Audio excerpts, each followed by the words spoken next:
The UK government has just dropped one of the biggest immigration crackdowns we've seen in years. 10,148 licensed sponsor companies banned overnight. Thousands of migrants from Pakistan, India, and Bangladesh are now stuck in confusion, jobs canceled, and visas at risk. The question is simple. Why were these companies targeted? And what does this mean for thousands of honest workers who did everything by the book? Let's break it down.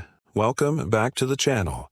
If you follow UK immigration closely, you'll know that sponsor companies are the backbone of the work visa system. They're the ones legally allowed to hire foreign workers. So when the government suddenly bans almost 11,000 of them, it's not just a bureaucratic move. It shakes the entire system. Today, I'll explain why this happened, what the investigation found, who's most affected, and what you should do if your sponsor was on that list. Stick around till the end, because this isn't just about policy.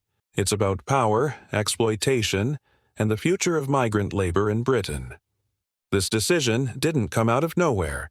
The Home Office launched multiple investigations after growing reports of worker exploitation under the skilled worker and health and care visa routes. According to these reports, a shocking number of licensed sponsors were abusing the system. Many of them operated as so-called recruitment agencies in Pakistan, India, and Bangladesh, promising secure jobs in the UK, but at a high cost. Migrants were asked to pay thousands in recruitment fees, sometimes borrowing money or selling family assets, just to get a job offer letter. But once they arrived in the UK, their reality was very different. Many were locked into unfair contracts, threatened with visa cancellation if they complained, and, in some cases, forced to return portions of their salaries for months. Some workers effectively became trapped, unable to change jobs, repay debts, or leave the country. Officials described it as modern slavery under a legal disguise. So, the Home Office decided to act.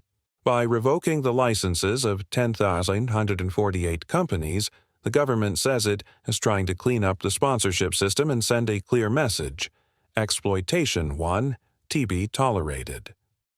But there's another side to this story. Critics argue the government S move is too broad, that it lumps genuine sponsors together with corrupt operators. Think about it. Many small and medium-sized companies that followed every rule suddenly lost their ability to sponsor workers. That means projects are frozen, staff can't renew their visas, and in some cases, entire families are left in limbo. So, while the policy might look tough on paper, in practice, it's created chaos and uncertainty for thousands of people who did nothing wrong. For migrant workers, this is devastating. Imagine spending months applying, paying legal fees, and finally getting your visa, only to find your sponsor banned before you even start the job. Here's what the government clarified so far. If your visa application was submitted before the official cutoff date, it may still be processed. But that doesn't guarantee approval. Each case will be reviewed individually. However, no renewals or extensions will be granted under banned sponsors. In other words, if your employer is on that revoked list, you won't be able to stay under that same company once your current visa expires. Your only option is to find a new sponsor or switch to a different visa route, both of which are tough, especially now that rules have tightened.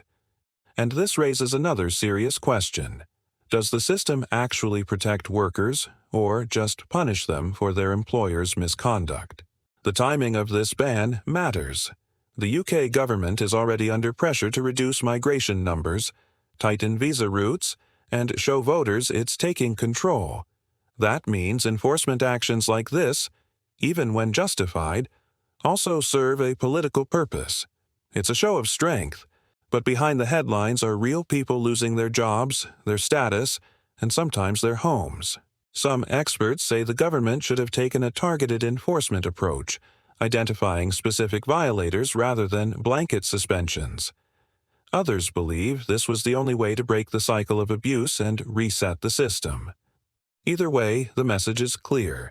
The UK is raising the bar for who can act as a licensed sponsor, and any company that can't prove ethical compliance will be out.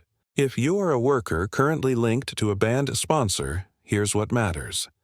Check your sponsor's status on the official Home Office register. If your sponsor is revoked, do not panic. You may still have options to switch to a different sponsor or visa category. Consult an immigration advisor before taking any action.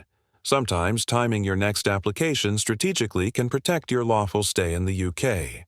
And for anyone planning to apply from abroad, always verify your sponsor ADS license before paying any fees.